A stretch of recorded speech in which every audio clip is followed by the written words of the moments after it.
Welcome to Hatman Strikes Back Daily Boxing News. I got a quote here from Turki Al-Sheikh. He said for Alexander Usyk, he will wait for the card of February. He said he wants to fight one or two fights more, and I would like to see the Dubois rematch. Now, if this is accurate, then we could see Alexander Usyk retire by the end of the year. Now, personally, I think he should retire now. I don't think he's got anything left to prove. And I think at the age of 38, Father Time is going to catch up with him sooner rather than later. If he was 32 rather than 38, as he will be in a few days, then of course I'd be singing a different tune. I'd be saying, yeah, fight on for several more years and build a deeper resume. Make a better case for yourself being a top 10 or even top 5 heavyweight of all time, for sure. But I don't like his chances of doing that at nearly 40 years of age, especially given the fact that he's a small heavyweight. And the reason that's significant is because when you're at such a physical disadvantage, you have to train so much harder than these big men, than these younger men,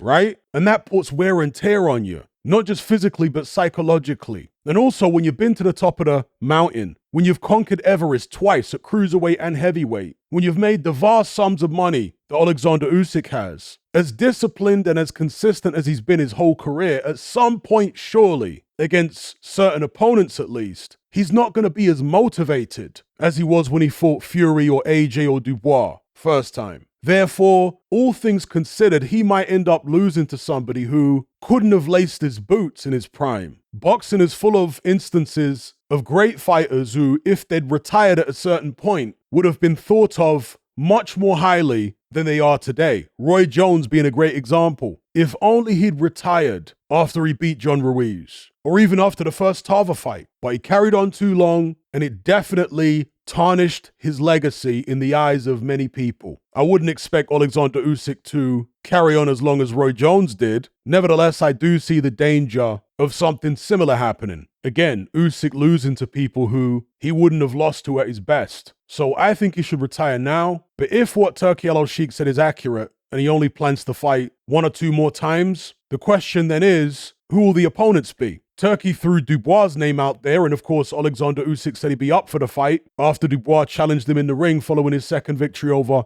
Tyson Fury. But of course Dubois' got to take care of Joseph Parker first. I expect him to, by the way. I don't think he'll have too much trouble against Parker. If they set up the Usyk fight after that, it'll be undisputed all over again. And Alexander Usyk is the type of guy who likes to leave no stone unturned. If there's even a hint of doubt about his supremacy, he wants to address it in the ring. He's always been like that, even at cruiserweight. After he became undisputed, Tony Bellew still had some type of claim to being the cruiserweight champion because he never lost his WBC belt in the ring. Now, not many people gave much credit to Tony Bellew's claim, but Alexander Usyk still wanted to fight him. He's one of those kind of guys, if there's even the tiniest bit of doubt that he's the number one, he wants to get in the ring and prove himself. And that's part of the reason he's such a great fighter. But that mentality can be a double-edged sword. You can become addicted to that type of thing. And as Lennox Lewis said early on in his career, there's always going to be a new challenge out there. There's always going to be the next guy on the come up who people want to see you fight. The biggest challenge, and actually the most important challenge, is having the strength to walk away at the top, like Lennox Lewis did. Now let's say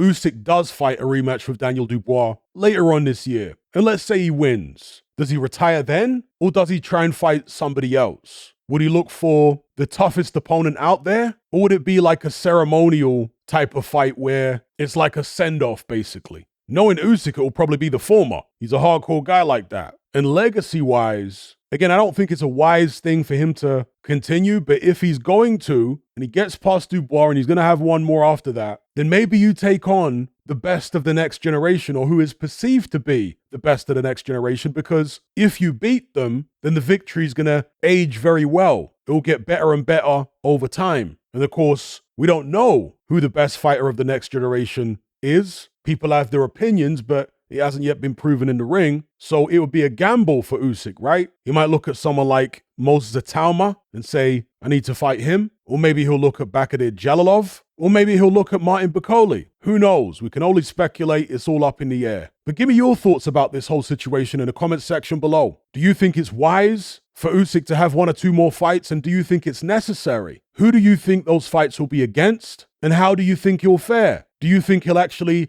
go on beyond 2 more fights? If so, explain why. All right, I'll leave it there. Make sure you like this video, share it, and subscribe if you haven't done so already. And by the way, if you'd like to hear a free 10-minute sample of my most recent topical podcast on Patreon, there's a link that you can click in the description below. The episode is about how to get over a breakup as a man. I've gotten great feedback on the episode. Several people who left comments on it seem to indicate that they're going through a difficult breakup right now. I'm an older guy in my mid-40s, been there, seen it, done it, bought the t-shirt 10 times over. So I like to be able to share the knowledge I've acquired over the years with younger men in the hope that it can help and assist them. So like I say, to listen to the free 10-minute sample, you don't have to sign up for anything. Just click the link in the description box below. And if you like what you hear and you want access to the full episode and all my other topical content on Patreon, then just follow the instructions in this trailer. Are you surrounded by mindless bots in human form who adhere to the norm and blindly conform? Who swallow all the mainstream BS and actually ridicule you for questioning things? Do you wish you had more free-thinking individuals in your life to network and converse with? Well, look no further. We're right here. Come and join the Brotherhood of Reason on Patreon. You'll gain access to my weekly topical content where we take deep dives on an endless variety of subjects, as well as my vast back catalogue of podcasts, videos, interviews, movie decodings, and my Confessions of a Nightclub Bouncer series. You'll also get to talk and network with myself and hundreds of other people in our members chat. You can enjoy all this via the Patreon app or on desktop and download all my podcasts in high-quality MP3. There's no contract, no commitment. You can cancel at any time, just like Netflix, but it's a hell of a lot cheaper. Just download the app from the Play Store or the App Store, or simply visit patreon.com on a web browser. Then head on over to my page and select the tier called the Brotherhood of Reason. All the links are in the description box below. And just a quick money-saving tip for Apple users. If you purchase your Patreon subscription on the desktop site or on Android, then you'll avoid the ridiculous 30% fee that Apple charges for purchases made on the iOS app. So if you're on iPhone or iPad, save yourself some money by buying your subscription on the actual Patreon website or on Android because it's a lot cheaper. Once you've made that initial purchase, you can then use the Patreon app on your iPhone or iPad thereafter to access and enjoy your content as normal.